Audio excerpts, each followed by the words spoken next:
ऊपर से नीचे आ गया, जंप करके।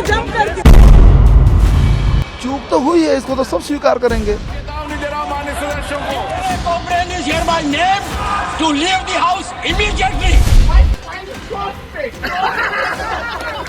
आपकी चुप्पी मेरे कानों में गूंज रही है। एमपीज बैठे हुए थे, मैंने उनका वीडियो लिया। मेरा वीडियो मेरे फोन पे है, मीडिया दिखा रहा है।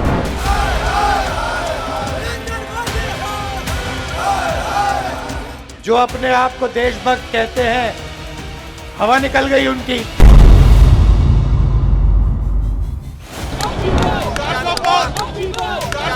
400 सीट जीतेंगे। क्या मतलब भाई, क्या है तुम्हारे पास? इस हैट्रिक ने 24 की हैट्रिक की गारंटी दे दी है। नफरत के बाजार में हम मोहब्बत की दुकान खोल रहे हैं।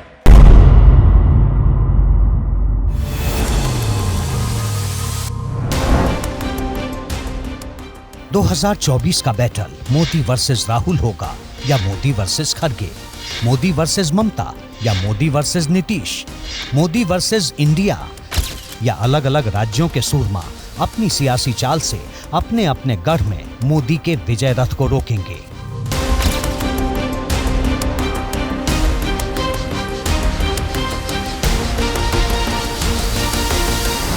चौबीस के सियासी महाभारत का शंखनाद हो गया है। एक चेहरे के खिलाफ कई चेहरे हैं, लेकिन मुद्दा क्या है? मंदिर और मुसलमान, सुरक्षा वर्सेस बेरोजगारी, सांसदों का निलंबन वर्सेस मिमिक्री या ईमानदारी वर्सेस भ्रष्टाचारी। 24 फेस व्यक्ति विशेष में इसी सवाल को आज हम समझेंगे कि किन मुद्दों और चेहरों को आगे कर विपक्ष दिल्ली विजय की तैयारी कर रहा है। सर्वे क्या कह रहे हैं और समीकरण किसके साथ है? संसद भवन से लेकर जंतर मंतर तक हाल की तस्वीरों को देखें तो राहुल गांधी विरोध के स्वर के सारथी हैं। जब संसद में कलर स्मोक छोड़ा गया तो राहुल वहीं मौजूद रहे। निलंबित सांसदों के साथ संसद भवन के बाहर न सिर्फ खड़े रहे बल्कि वीडियो बनाते दिखे।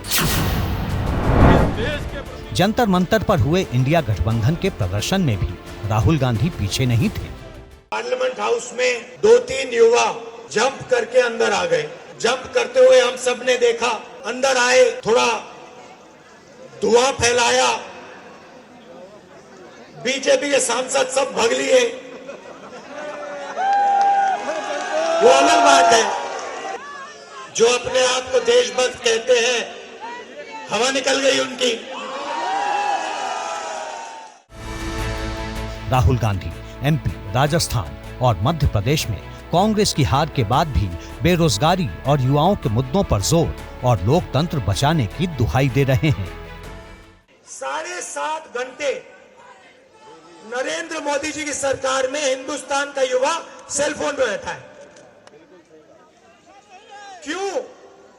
क्योंकि नरेंद्र मोदी जी ने उसको रोजगार नहीं दिया है। इसीलिए ये जो युवा थे जिन्होंने सिक्योरिटी ब्रीच जरूर की, वो भी आपकी गलती है, इसलिए वो पार्लियामेंट हाउस में कूद कर आए। कांग्रेस राहुल की छवि मजबूत करने के लिए हर एक मौके का इस्तेमाल कर रही है। 13 दिसंबर की इस तस्वीर के जरिए कांग्रेस ने राहुल को निडर जननायक बना दिया। कांग्रेस समर्थकों ने एक्स पर राहुल की इस तस्वीर के साथ लिखा, जब संसद में अफरा तफरी फैली थी, जननायक सीना तान कर खड़े थे। कांग्रेस एक तरफ राहुल गांधी की छवि गढ़ने में जुटी थी, तो दूसरी तरफ संसद में चूक को बेरोजगारी से जोड़कर एक बड़ा मुद्दा बना दिया और दोनों सदनों में हंगामा शुरू हो गया। 2 बजे तक स्थगित की जाती है। विपक्ष सुरक्षा चूक पर पीएम मोदी की मौजूदगी में केंद्रीय गृह मंत्री अमित शाह से जवाब मांग रहा था। वे तख्तियां दिखा रहे थे। हंगामे की वजह से सदन की कार्यवाही बाधित हो रही थी। सदन का कामकाज न होने देने की वजह से लोकसभा और राज्यसभा में विपक्ष के 143 सांसदों को निलंबित कर दिया गया। 14 दिसंबर को लोकसभा के 13 और राज्यसभा के 1 यानी कुल 14 सांसदों को निलंबित किया गया। इस निलंबन के बाद भी विपक्ष शांत नहीं हुआ।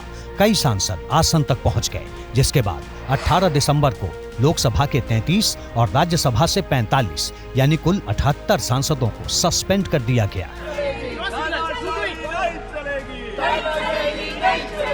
19 दिसंबर को भी सांसदों पर एक्शन जारी रहा। 19 दिसंबर को लोकसभा से 49 सांसदों को सस्पेंड किया गया। 20 दिसंबर को 2 लोकसभा सांसद निलंबित हुए। 14 दिसंबर से 21 दिसंबर के बीच हंगामे की वजह से लोकसभा से 100 और राज्यसभा से 46 सांसद यानी कुल 146 सांसद सदन से बाहर कर दिए गए।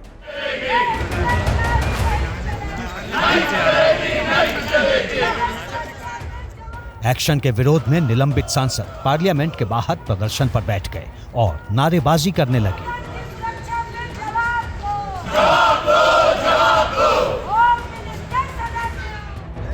इस दौरान तृणमूल कांग्रेस के सांसद कल्याण बनर्जी ने राज्यसभा के सभापति जगदीप धनखड़ की नकल उतारकर मिमिक्री की और राहुल गांधी ने वीडियो बनाया, जिस पर उपराष्ट्रपति भड़क गए। आपको अंदाजा होना चाहिए कि यदि अगर कोई व्यक्ति वीडियोग्राफी कर आनंद लेता है, एम्पलीफाई करता है, ये संस्कार है क्या अपने? नहीं, ये संस्कार है क्या?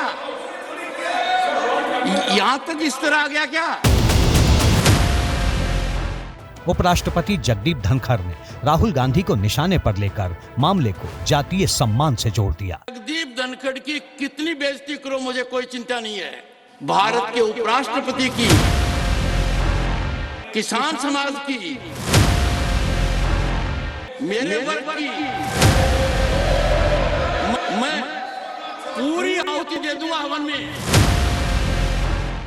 इस पर कांग्रेस के अध्यक्ष मल्लिकार्जुन खड़गे ने कहा, आप जात पात की बात अंदर करते हो और जात पात पे चलने की बात करते हो।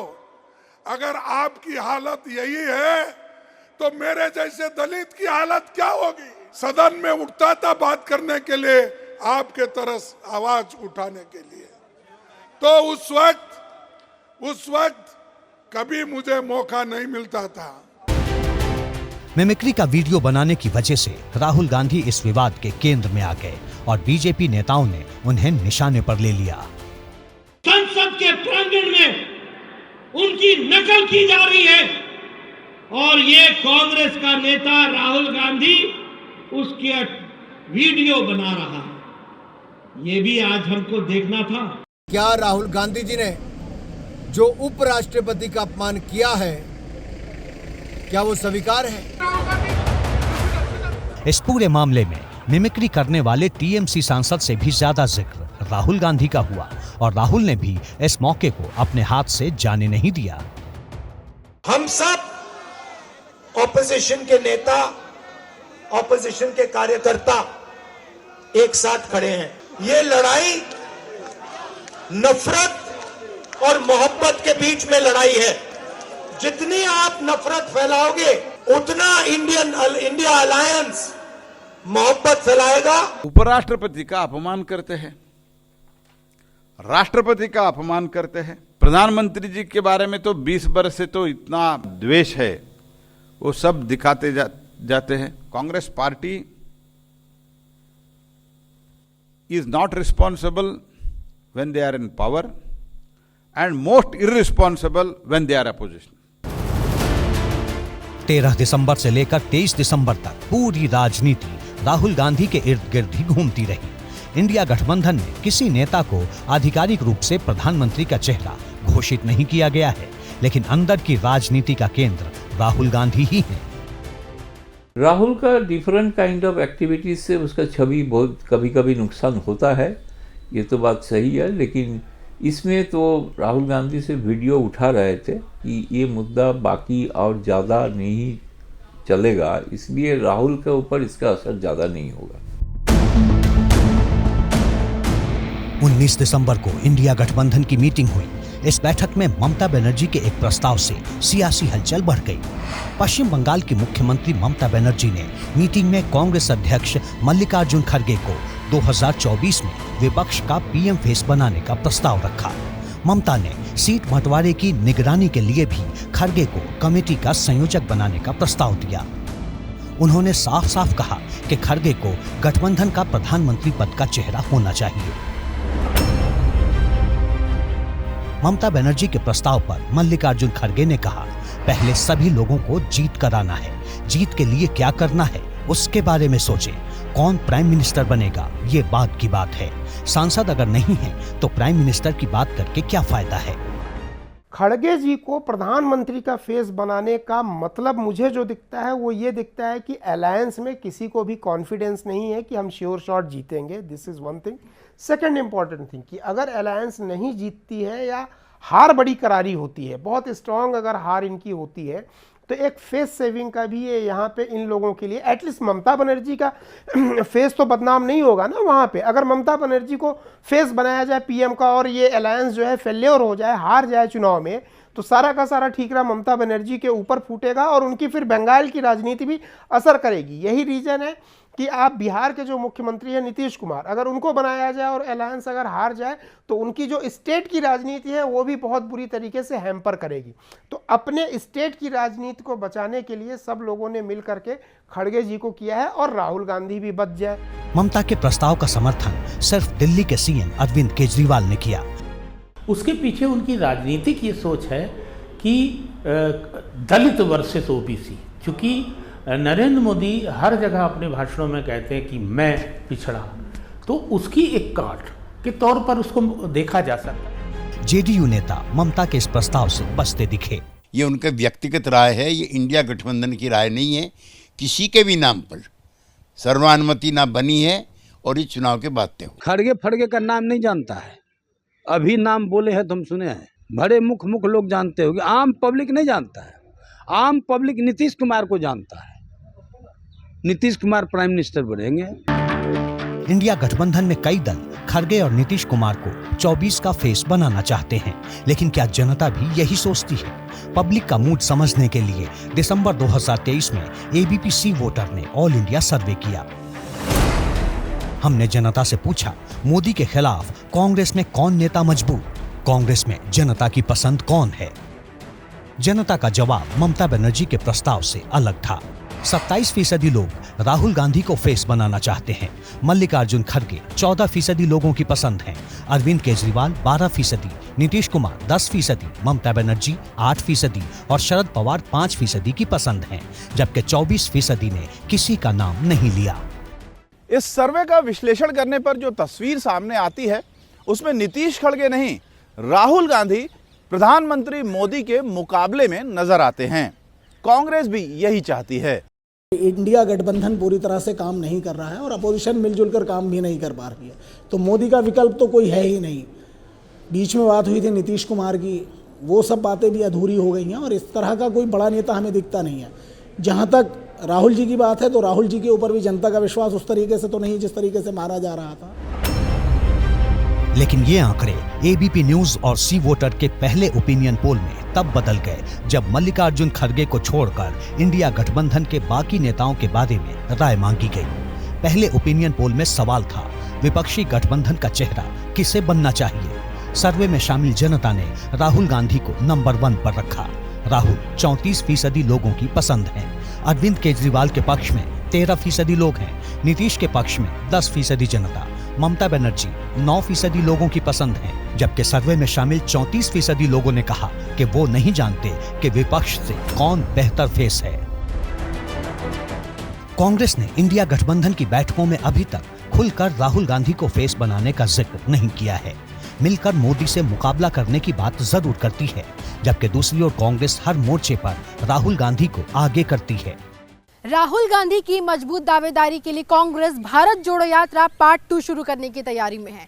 सीडब्ल्यूसी की बैठक में कांग्रेस अध्यक्ष मल्लिकार्जुन खड़गे ने भारत जोड़ो यात्रा पार्ट 2 का जिक्र किया। जनवरी के दूसरे हफ्ते से राहुल गांधी की भारत जोड़ो यात्रा पार्ट 2 शुरू होने वाली है।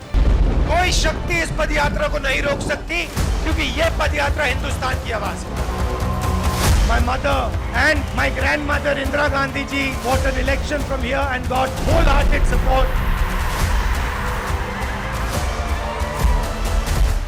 भारत जोड़ो की जो दूसरा संस्करण है यात्रा का, ये मुझे नहीं लगता कि सही समय पे शुरू किया हुआ काम है। और ख़ास तौर से इस समय जब आपके साथ में चुनाव अभी सर पर है और चुनाव की तैयारी आपको करनी है, रणनीतिक तैयारी करनी है, संसाधनों की तैयारी करनी है, ऐसे में आप यात्रा करना मुझे नहीं लगता कि बहुत उपयोगी होगा। भारत जोड़ो यात्रा पार्ट 1 दक्षिण से उत्तर तक गई। भारत जोड़ो यात्रा पार्ट 2 पूरब से पश्चिम तक जाएगी, यानी राहुल गांधी अरुणाचल से गुजरात तक यात्रा कर सकते हैं। लोकसभा चुनाव के मद्देनजर इसमें पूर्वोत्तर के ओडिशा, बिहार, बंगाल, झारखंड, यूपी और गुजरात जैसे राज्यों पर खास फोकस करने को कहा गया है। कोई भी नेता अगर ट्रेवल करता है, आप ये देखिए राम मंदिर का जो मुद्दा है, कभी उसके लिए रथ यात्रा निकाली गई थी, कनेक्ट करने के लिए, पॉलिटिक्स को पब्लिक के बीच में कनेक्ट करने के लिए, ताकि पब्लिक ये समझे कि ये हमारे नेता हैं, ये जो बोल रहे हैं वो हमारे मुद्दे हैं, तो इसका भी बेनिफिट मिलेगा। लेकिन हिंदी बेल्ट में, यूपी वगैरह में स्थिति इतनी कमज़ोर है कांग्रेस की कि जहाँ पे पदाधिकारी हैं, तो हो सकता है वो विक्ट्री में ट्रांसफॉर्म तो ना हो पाए, लेकिन स्टेप बाय स्टेप बेनिफिट मिलता चला जाएगा। भारत जोड़ो यात्रा पार्ट 1 की शुरुआत 7 सितंबर को कन्याकुमारी से हुई थी। 29 जनवरी को कश्मीर के श्रीनगर में ये यात्रा समाप्त हुई। राहुल गांधी ने 12 राज्यों से होकर 4080 किलोमीटर की दूरी तय की। ये यात्रा 136 दिन में पूरी हुई। सवाल है कि इस यात्रा से राहुल या कांग्रेस को फायदा क्या मिला? क्या चुनावों में इसका असर दिखा? क्या राहुल गांधी की मोहब्बत की दुकान में जनता पहुंची? भारत जोड़ो यात्रा पार्ट 1 उन 4 राज्यों से होकर गुजरी जहां हाल ही में विधानसभा चुनाव हुए। 4 राज्यों में से 2 में कांग्रेस जीती और बीजेपी ने 2 में विजय हासिल की। कर्नाटक और तेलंगाना में कांग्रेस, जबकि मध्य प्रदेश और राजस्थान में बीजेपी की सरकार बनी। कर्नाटक की 20 विधानसभा क्षेत्रों से होकर राहुल गांधी की यात्रा गुजरी थी। चुनाव में इसका असर भी दिखा। 20 में से 15 सीटें कांग्रेस की झोली में आ गई। जेडीएस को 3 और बीजेपी को सिर्फ 2 सीटों पर जीत मिली। जो राहुल गांधी एक व्यक्ति था, जिसकी एक इमेज एक नॉन सीरियस व्यक्ति की थी, जब वो एक इतनी लंबी यात्रा में निकले तो उनको एक भारतीय राजनीति में या उनकी ही अपनी पार्टी के अंदर उनको एक नेता के तौर पर स्वीकार कर लिया गया। ये तो उनको फायदा हुआ ही इस यात्रा का। तेलंगाना के 7 जिलों से होकर राहुल गुजरे थे। इन जिलों में विधानसभा की कुल 41 सीटें हैं, जिनमें से बीआरएस को 21, कांग्रेस को 11, एआईएमआईएम को 7 और बीजेपी को 2 सीटें मिली। इन आंकड़ों को देखने से लगता है कि यात्रा का असर ज्यादा नहीं हुआ, लेकिन सीधे तौर पर कवर की जाने वाली 19 विधानसभा सीटों पर कांग्रेस ने सबको पीछे छोड़ दिया। 19 में से 9 सीटें कांग्रेस को मिली, बीआरएस को 6, एआईएमआईएम को 3 और बीजेपी को 1 सीट पर जीत हासिल हुई। मध्य प्रदेश में राहुल गांधी की यात्रा का असर नहीं दिखा। एमपी के 7 जिलों में राहुल ने पदयात्रा की, 33 विधानसभा क्षेत्रों को कवर किया, लेकिन जब चुनाव नतीजे आए तो 33 में से 27 सीटों पर बीजेपी ने कब्जा कर लिया, जबकि कांग्रेस को सिर्फ 6 सीटें मिली। राजस्थान में भी भारत जोड़ो यात्रा का असर नहीं दिखा। राजस्थान के 6 जिलों से राहुल गांधी ने यात्रा की। इन 6 जिलों में विधानसभा की 33 सीटें आती हैं। सीधे तौर पर राहुल गांधी ने 21 विधानसभा क्षेत्र के लोगों से सीधा संपर्क किया। नतीजे आने पर 21 में से 17 सीटें बीजेपी के पास चली गईं और सिर्फ 4 सीटों पर कांग्रेस को जीत नसीब हुई। अगर ये देखा जाए तो दक्षिण में इस यात्रा का काफ़ी इम्पैक्ट पड़ा, खासकर तेलंगाना और कर्नाटक में, लेकिन राजस्थान में भी काफ़ी जगह से गुजरी थी और कांग्रेस वहाँ पर जीत नहीं पाई। तो उस तरह से नफा नुकसान देखेंगे तो कहीं हुआ और कहीं नहीं। कांग्रेस राहुल गांधी की दूसरी यात्रा शुरू करने से पहले संघ के गढ़ नागपुर में बड़ी रैली करने की तैयारी में है। कांग्रेस के 138वें स्थापना दिवस को मनाने के लिए नागपुर को चुना गया है। 28 दिसंबर को नागपुर में विशाल रैली होनी है और यहीं से 2024 का संदेश देने की कोशिश की जाएगी। अगर उसको अपनी पार्टी को मजबूत करना है तो पब्लिक से कनेक्ट करने के लिए पब्लिक के बीच में जाना ही पड़ेगा। यात्राएं हमेशा करना फायदेमंद होता है, लेकिन इस मौसम में, इस समय ये करना मुझे नहीं लगता कि बहुत उपयोगी साबित होगा, ना पार्टी के लिए ना नेताओं के लिए। 2024 के चुनाव के लिए कांग्रेस पैसे का इंतजाम भी कर रही है। डोनेट फॉर देश क्राउड फंडिंग प्रोग्राम के माध्यम से कांग्रेस पैसा जुटा रही है। कांग्रेस यूपी से लेकर बिहार तक दक्षिण, पूरब और पश्चिम के राज्यों में गठबंधन पर फोकस कर रही है। खड़गे की अगुवाई में राहुल की इमेज को तराशा जा रहा है, लेकिन सवाल वहीं खड़ा है, 2024 में मोदी के मुकाबले कौन, खड़गे, नीतीश या राहुल गांधी? अगर राहुल 24 के फेस होते हैं तो क्या मोदी को जीत की हैट्रिक बनाने से रोक पाएंगे?